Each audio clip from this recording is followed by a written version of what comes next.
Hello and welcome to Cosmological Arguments. I'm your host, John Bannan. The argument from cosmic information.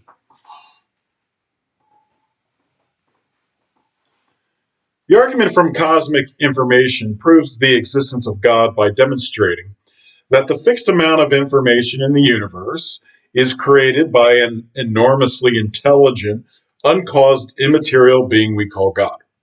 We observe from the cosmos that a fixed amount of information is conserved through set deterministic laws of physics. The entirety of microscopic or cosmic information for each moment of physical reality is conserved to the next moment of physical reality. Because set deterministic laws of physics allow one to theoretically reconstruct all the information of the prior moment of physical reality from the entirety of the information of the present moment of physical reality.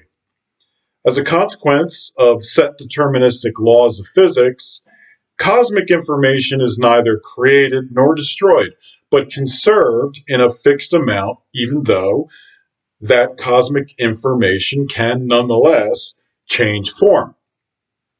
Because we observe in the cosmos that any amount of fixed information can be compressed, then cosmic information can likewise be compressed.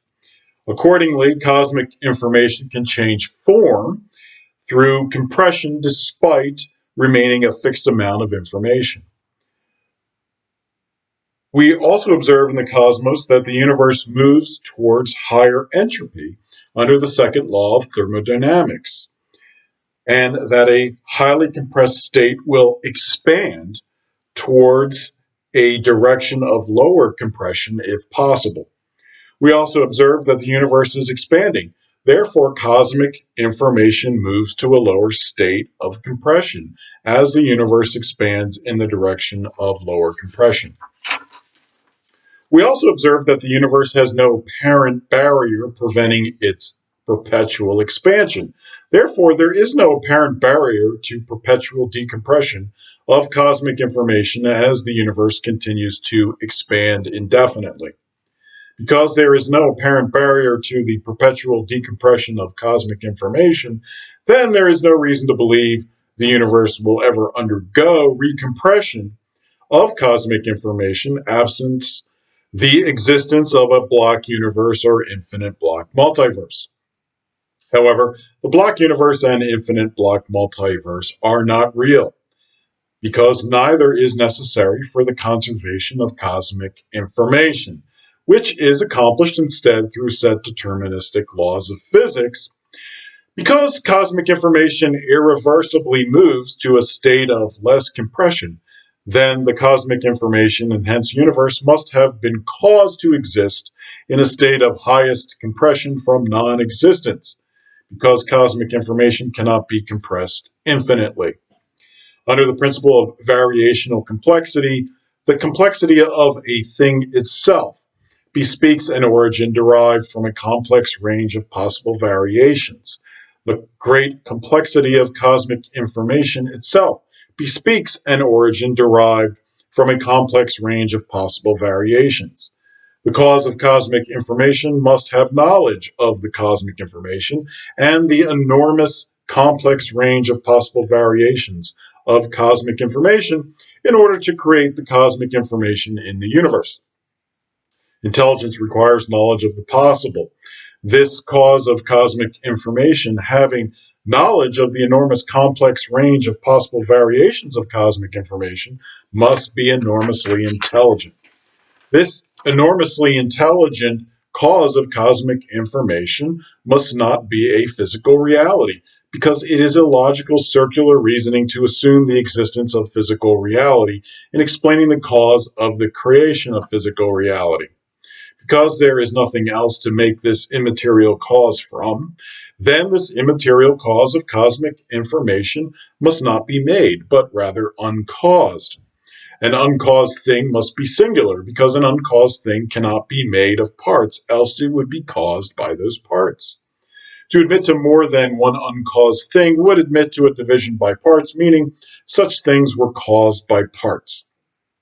This singular, immaterial, uncaused being cannot be self-created because it is impossible for something to cause itself, because it cannot exist before it is created.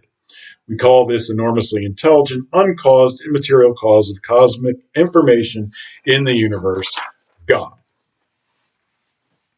All right, so that was a long cosmological argument, and I'll give you a briefer explanation of what it all means. Cosmic information is basically everything that you could know about the present moment of time, the arrangement of all matter and energy in the universe. That's cosmic information. So, cosmic information is an important principle, and there's this idea of the principle of conservation of information in the universe. So, the universe conserves a fixed amount of information. And what it does is each moment of time, it's the same fixed amount of information, but it's conserved by set deterministic laws of physics. What this means is that because our laws of physics are set and they're deterministic, theoretically, you could take the cosmic information of this moment of time and use the laws of physics to reconstruct what the prior moment of time was, the information for the prior moment of time, as well as construct what the information will be for the next moment of time. And it's because you have a fixed amount of information, cosmic information, and you're using deterministic laws of physics. So you can figure that stuff out. Now, that's theoretical, of course. In practice, that's an impossibility. You couldn't possibly figure out all the cosmic information in the universe. There's no computer big enough to do that. It would have to be bigger than the universe itself. But theoretically, because we have fixed laws of physics, it tells us that the universe is conserving its information from each moment of time. Now, that's a very important thing to understand. You can ask yourself, well, why is it that our laws of physics are set and deterministic? Why are they fixed? They're fixed throughout the entire existence of the universe. They don't change. Well, why is that? And the answer is because the universe is conserving the same fixed amount of cosmic information. It's preserving it. And the reason it's doing that is because if the cosmic information were to change, then that new information would have to come from somewhere.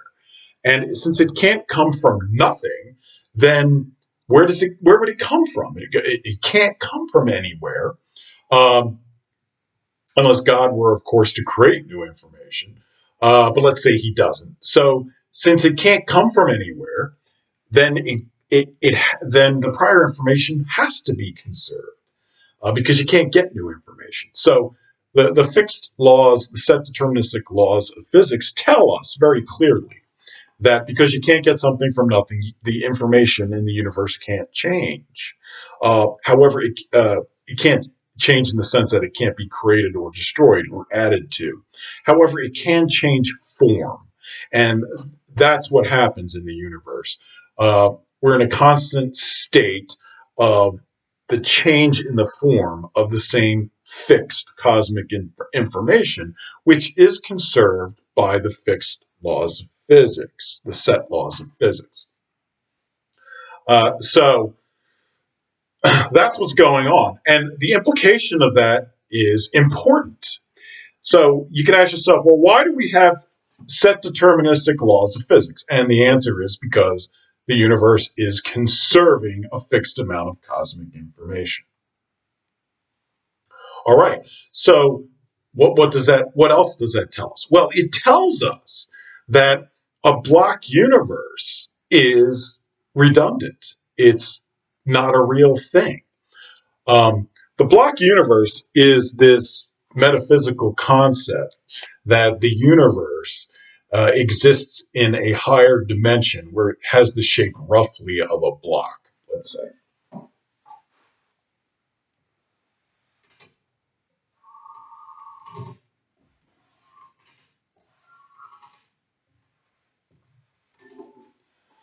So it begins with the Big Bang and it proceeds through time. So this is the dimension of time. So the block universe says that the universe consists of the three dimensions of space and the one dimension of time. Combined, we call it space time. So uh, from the Big Bang to, let's say, the present moment, the universe is moving through the dimension of time. And in this block universe, uh, our reality is a slice of the block universe, or what's called a hyperplane of space-time, where our entire universe, let's say this present moment of time, would be this particular hyperplane in the fourth dimensional block universe.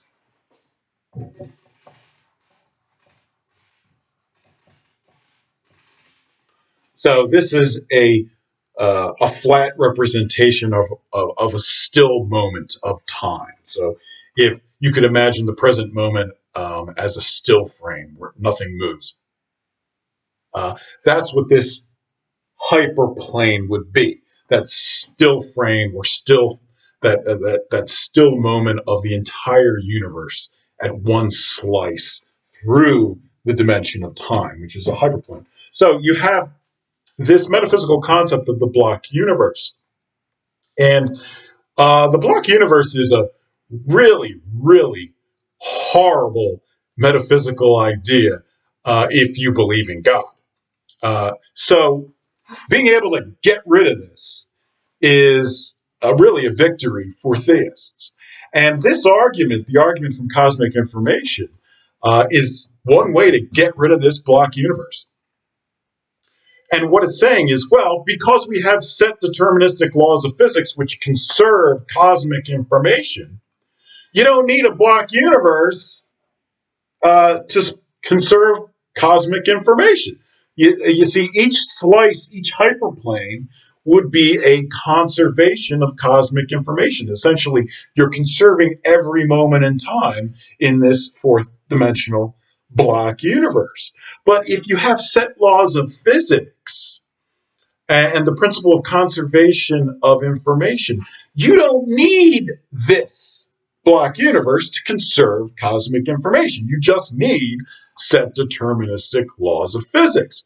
And because we have set deterministic laws of physics, then we know that a block universe is not needed. It's unnecessary to do the job of conserving cosmic information. In fact, we know that it's the set deterministic laws of physics that are responsible for conserving cosmic information, because why would we have it otherwise? Why wouldn't the laws of physics change?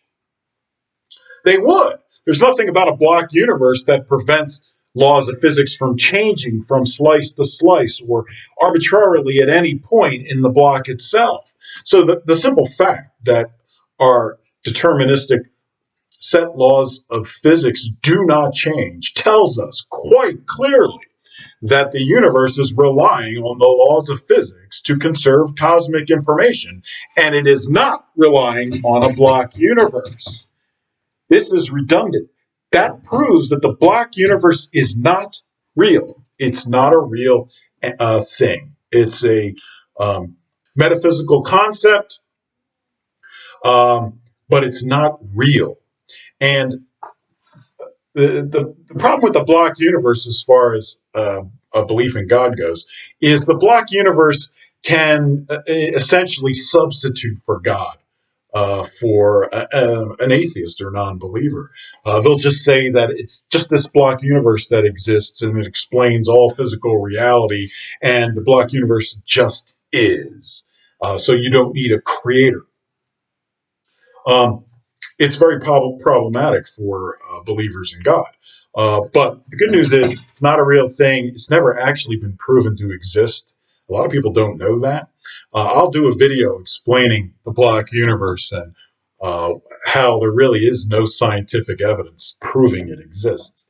But that's another video in a different time. But in this cosmological argument, at least understand, because they're set deterministic laws of physics, we know that that's what the universe is using to conserve cosmic information, then that means it can't be used in this. This is redundant. Why would it have two things preserving cosmic information? Under Occam's razor, um, this would be eliminated as an unnecessary assumption. You always go with the simpler solution. And because we know the laws of physics are set and deterministic, we know that the universe is using that to conserve information. The black universe would be an additional unneeded assumption. And under Occam's razor, it would be eliminated. So you could um, eliminate this as being a real thing. There's no reason why this should be real. Now, cosmic information can be compressed.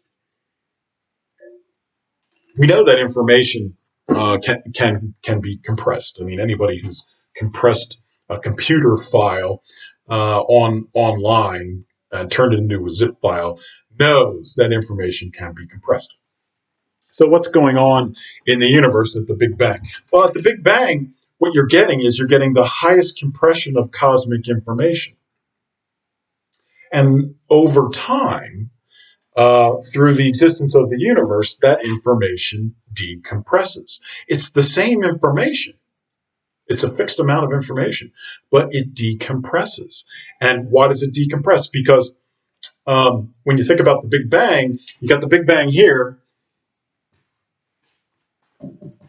and everything around it is there's no compression at all. It's the lowest compression there can be. So, because of that, it expands outwards.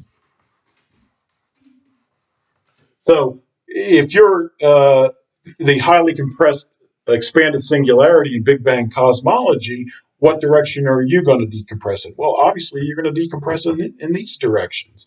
You're going to decompress in the direction where there's no compression, as opposed to high compression heading towards the center of the singularity.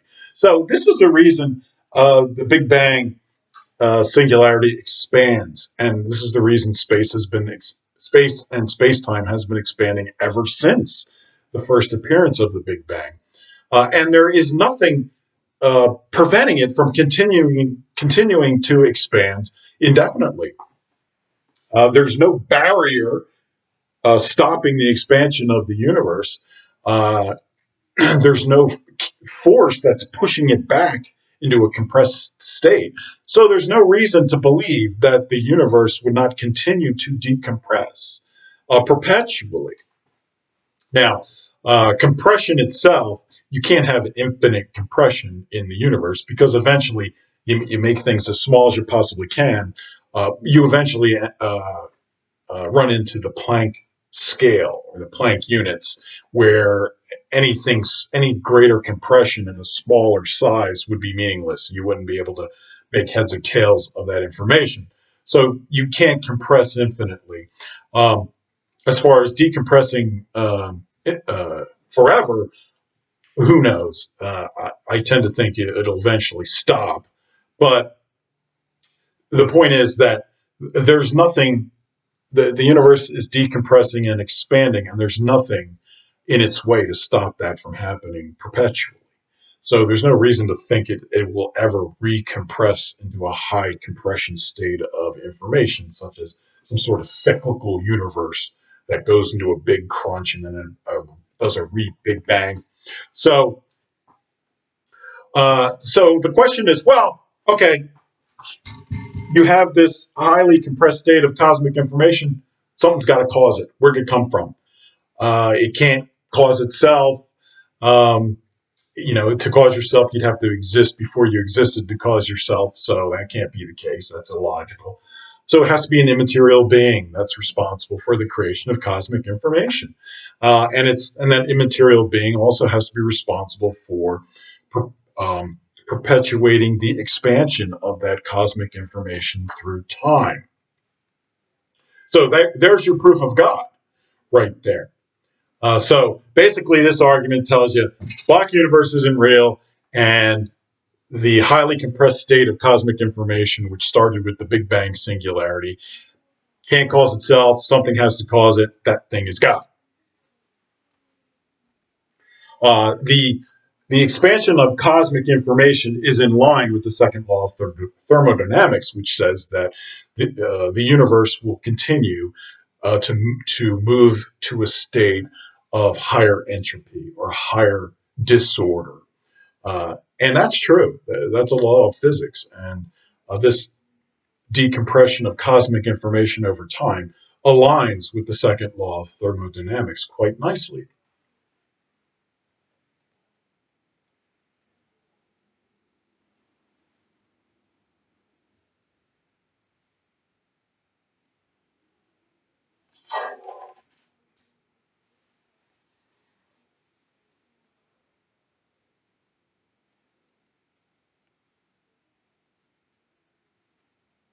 Okay, so that's a brief summary of this argument. If you want more details about this argument, you can get and read my new book. It's on Amazon, and I will leave a link to it in the comments below this video. And it's called The Encyclopedia of Philosophical Cosmological Arguments for the Existence of God.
So it's the Encyclopedia of Philosophical Cosmological Arguments for the Existence of God. You can find it on Amazon Books. It's by me, John Joseph Bannan.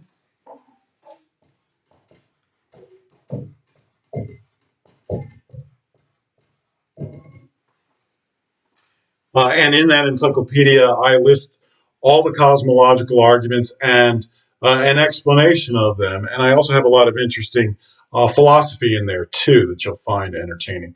Um, it's not an expensive book on purpose because I want to allow people to know about the cosmological argument, so I hope you check it out. If you want a symbol for this particular cosmological argument, I would use this.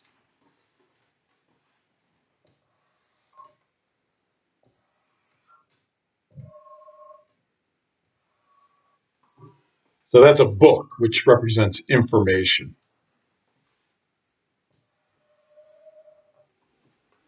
Now, that's a cross representing Christianity. And that's pointing towards God. So God is the cause of cosmic information. All right. Well, I hope you learned something and check out my new book. Take care.